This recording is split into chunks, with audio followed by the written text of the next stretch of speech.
నిత్య పూజలివివు నేరిచినను ప్రత్యక్షమైనట్టి పరమాత్మునికి నిత్య పూజలివివో.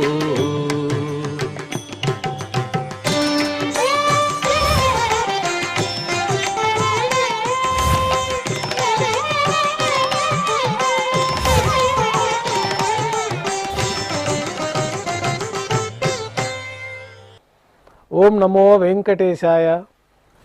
ఈరోజు మంగళవారము, శ్రీ విశ్వావసునామ సంవత్సరము, ఉత్తరాయణము, శిశిర ఋతువు, మాఘమాసము, కృష్ణపక్షము, అష్టమి తిథి, విశాఖ నక్షత్రము, ఫిబ్రవరి 10, 2026.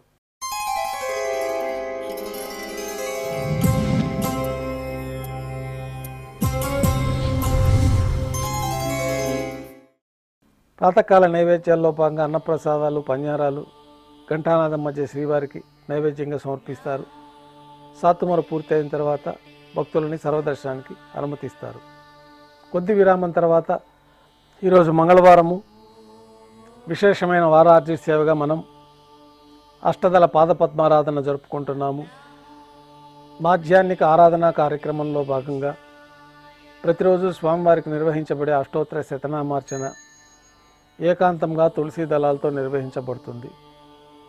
ఈరోజు మంగళవారం అదే ఆర్జిత సేవగా భక్తుల దర్శనార్థం 108 అష్టదళ స్వర్ణ కమలాలతో నిర్వహించబడుతుంది. అష్టోత్తర శతనామార్చన పూర్తయిన తర్వాత శ్రీవారికి మాధ్యాహ్నిక నివేదనలు ఆరగింప చేయబడతాయి. వెంటనే సర్వదర్శనం ప్రారంభమవుతుంది. ఉభయ దేవేలతో శ్రీ మలయప్ప స్వామివారు బంగారు తిరిచిపైన వేంచేస్తారు. మేళతాళాలతో ఊరేగింపుగా విమాన ప్రదక్షిణంగా సంపంగి ప్రాకారంలో కల్లా కళ్యాణ మండపానికి చేరుకుంటారు. కళ్యాణోత్సవం ప్రారంభమవుతుంది. పుణ్యాహవచనము, అంకురార్పణ, రక్షాబంధనము, అగ్ని ప్రతిష్ట, స్వామివారికి అమ్మవార్లకి కళ్యాణోత్సవం సందర్భంగా నూతన పట్టు వస్త్రాల సమర్పణ, మహాసంకల్ప పఠనం, మాంగళ్యాల అభిషేకం, ఆరాధన పూర్తయిన తర్వాత శ్రీవారి తరఫున అమ్మవార్లకి మాంగళ్యాల సమర్పణ. ఈ సందర్భంగా శ్రీవారికి అమ్మవార్లకి కర్పూర నీరాజనము, విశేషమైన హోమాలతో పూర్ణాహుతి పూర్తయిన తర్వాత మాలా పరివర్తనం అనే కార్యక్రమాన్ని నిర్వహించి ఉభయ దేవేరులను శ్రీవారి చెంతకు చేర్చి ఈ సందర్భంగా అక్షతారోపణం అనే వైదిక కార్యక్రమాన్ని నిర్వహించి నైవేద్యము, కర్పూర నీరాజనంతో కళ్యాణోత్సవం పూర్తవుతుంది.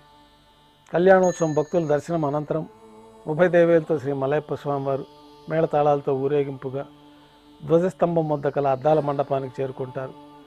వేదపారాయణ నడుమ ఊంజల సేవ నిర్వహించి కర్పూర నీరాజన సమర్పణతోటి ఊంజల సేవ పూర్తవుతుంది. ఉభయ దేవేలతో శ్రీ మలయప్ప స్వామివారు మేళతాళాలతో ఊరేగింపుగా ఆలయం వెలుపల కల వైభవోత్సవ మండపానికి చేరుకుంటారు. ఆర్జిత బ్రహ్మోత్సవంలో భాగంగా గరుడ వాహనంపైన శ్రీ మలయప్ప స్వామివారు వేంచేస్తారు. కర్పూర నీరాజనంతో గరుడ వాహన సేవ పూర్తవుతుంది. హనుమంత వాహనంపైన శ్రీ మలయప్ప స్వామివారు వేంచేస్తారు. కర్పూర నీరాజనంతో హనుమంత వాహన సేవ పూర్తవుతుంది. పెద్ద శేషవాహనంపైన శ్రీ మలయప్ప స్వామివారి వేంచేపు చేసుకుని కర్పూర నీరాజనంతో పెద్ద శేషవాహన సేవ పూర్తవుతుంది. ఉభయ దేవేలతో కలిపి శ్రీ మలయప్ప స్వామివారికి కర్పూర నీరాజన సమర్పణతోటి ఆర్జిత బ్రహ్మోత్సవం పూర్తవుతుంది. సాయం సంధ్య వేళలో 1000 దీపాలతో అలంకరించబడి ఉన్న సహస్ర దీపాలంకరణ సేవ మండపానికి ఉభయ దేవేలతో శ్రీ మలయప్ప స్వామివారు చేరుకుంటారు.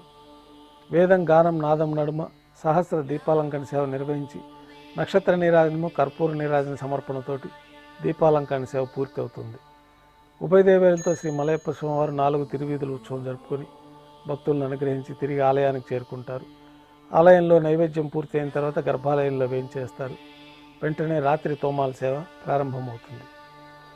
ఉదయం సమర్పించిన పుష్పమాలికలన్నీ సల్లింపు చేసుకొని గర్భాలయాన్ని శుద్ధి చేసుకొని బంగారు పంచపాత్రలో శుద్ధ తోయాన్ని నింపుకొని శ్రీవైకానస భగవత్ శాస్త్రోక్తమైన విధానంలో దేవతామూర్తులందరికీ ఉపచారాలు సమర్పించి కొత్త పుష్పమాలికలతో మూలమూర్తికి, ఉత్సవమూర్తులకు అలంకరణ జరిపి చతుర్వేద మంత్రాలతో మంత్రపుష్పాన్ని సమర్పించి నక్షత్ర నీరాజనము, కర్పూర నీరాజనంతో రాత్రి తోమాల సేవ పూర్తవుతుంది.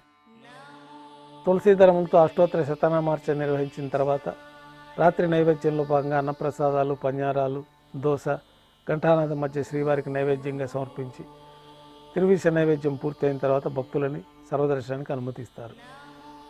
కొద్ది విరామం తర్వాత ఏకాంత సేవలో భాగంగా రాత్రి సమర్పించిన పుష్పమాలికలన్నీ సళ్ళింపు చేసుకొని గర్భాలయాన్ని శుద్ధి చేసుకొని బంగారు పంచపాత్రలో బ్రహ్మ తిరువారాధన కోసమై బంగారు పిందెలోని తీర్థాన్ని సమర్పించి ఏకాంత సేవలో భాగంగా కౌతుకభైరమైన శ్రీ భోగ శ్రీనివాసమూర్తి వారిని బంగారు పాన్పు పైన వేంచేపు చేసుకొని ఈ సందర్భంగా దారోష్ణమైన గోక్షీరము, జీడిపప్పు, ద్రాక్ష, కలకండ, బాదం పప్పు, పండ్లు స్వామివారికి నైవేద్యంగా సమర్పించి కర్పూర నీరాజనంతో ఏకాంత సేవ పూర్తి అవుతుంది. ఓం నమో వెంకటేశాయ.